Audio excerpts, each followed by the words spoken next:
We will only get that when there is quite substantial subsidy and very careful regulation. The woman in the front with the daffodil. Well, Margaret Beckett gave us the usual politician's answer, which is no answer. If, God forbid, the Labour government, we get a Labour government, where would the party find the money for buying back all these things? Hear, hear. Well, that's not a loaded question, you understand? No, entirely impartial. Well, of course, as has already been pointed out, my transport colleagues are working on proposals now, and when those proposals come forward, they will address the issue of what funding they think will be required and how that funding will be found. I would simply say to you, however, that I sometimes find it a bit ironic. May I recommend to you that if you think that opposition should give a great deal more detail in their plans, you go back and read the last Conservative opposition manifesto in 1979. You'll find about 2 lines on the entire public spending programme as it deals with education, health, railways and anything else. So we're going to remain in the dark? No, you won't remain in the dark. Some proposals will be published in a few days' time, but I'm not publishing them tonight. Mingus Campbell.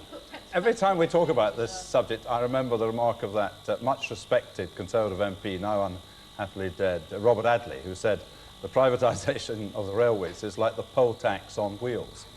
And I can't help feeling that his prediction is going to come true. I will give you an unequivocal guarantee that in the event of the election of a Liberal Democrat government... Right. We'll stop there, shall we? Yes. The soundness of the proposition has taken you by surprise. We will take 51% of the shares back. We will do it at whichever is the lower of the 2 prices, the price paid when the flotation takes place or the price on the market on the day that the Liberal Democrat government is elected. And why do we do that? Of course it's right that there should be competition on the railways between different services. But as the gentleman in the middle pointed out a moment or 2 ago, if you actually want an integrated public transport system in which all the elements of transport are integrated in a way which makes a much more effective use of resources, then you can only do that if you've got a publicly owned rail system, if you own the track and the signalling. And there's another point about this. If you own the track and the signalling, then you can set down standards of safety provision, the length and breadth of the United Kingdom. That's why it's important to have rail track and public ownership. Okay, couple of quick points.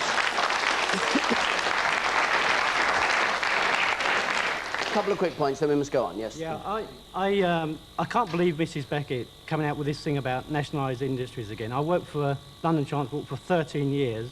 Most of that time was under a Labour government, putting money in this London Transport.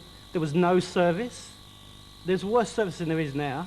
You couldn't get a bus. I had a job, I was lucky, but people couldn't get a bus. And you still want to go down this same line of pushing money, money, money, and it was a useless system. Okay, I'll take one more point. The man with the red tie on. One of the reasons I'd like to know is why is £800 million being wasted, of public money being wasted on consultants and accountants on privatisation when we could have had a TGV line up to Manchester? And secondly, one of the reasons why people are using the rail less now is because the motoring costs have increased around 20%. At the same time, fares have been jacked up to about 200% in the same time. All right, well, you asked the question, why privatisation? Can I just ask all of you, do you approve of the privatising of rail track? And then we'll go on.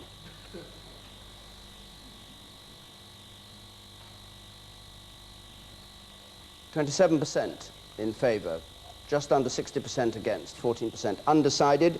And the next question comes from Leslie Hill, who is a solicitor.